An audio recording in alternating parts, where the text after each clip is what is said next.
I bet some or possibly all of you remember the old detective series Columbo, when the titular character played by Peter Falk always used the phrase, just one more thing. Just one more thing, Ms. Dickinson. And he always spoke it right before making some important connection or point. And it was not just once, but it was kind of peppered throughout every episode as he built his case. Each point, each connection, building up to an overarching conclusion. And so as I read all these readings today, I thought that our collection of readings could each begin with, oh, and just one more thing. Oh, and just one more thing, says Ben Sira, the writer of Sirach. Have you ever noticed that it's when a cool head and a warm heart is most necessary, when life circumstances are most stressful, when the world needs a word of calm and caring, that is precisely when you're most likely to say or do something unskillful, unhelpful, and unkind.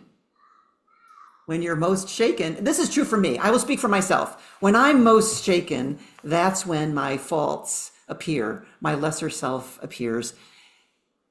The fruit of a tree shows the care it has had, says Ben Sira, which I take to mean that each of us, or at least me, as individuals and perhaps as a community, we're called to practice kindness again and again and again and again, so that when the stressors come along, as they always do, small or big, our well-practiced reaction is kindness. Would that it were so, for me anyway. For if they do these things when the wood is green, what will happen when it is dry, says the Gospel of Luke in chapter 23.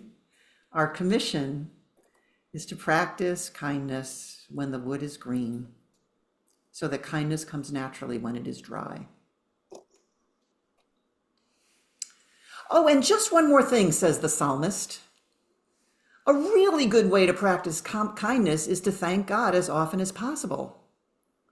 It is good to give thanks, says the psalmist. Oh, and just one more thing, says St. Paul.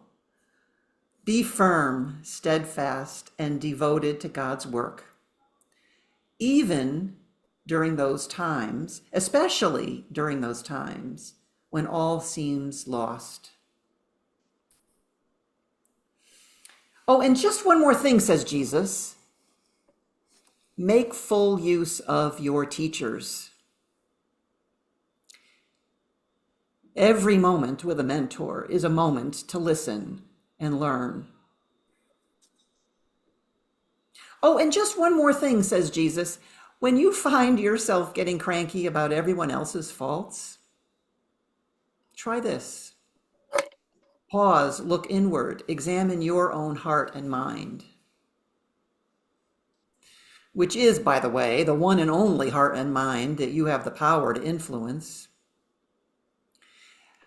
It's well worth noting, I think, that he's not saying that there's this expectation for perfection, but rather the hope is for the ability to realize, accept, and redeem our own imperfections.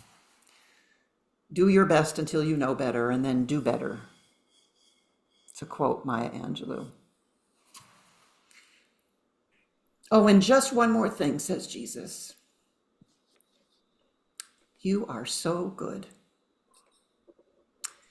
I wouldn't be saying any of this, says Jesus, if I thought otherwise. You are so good. I wouldn't have come for bad fruit. And you are very, very good fruit. Oh, and just one more thing, says Jesus. You are so good.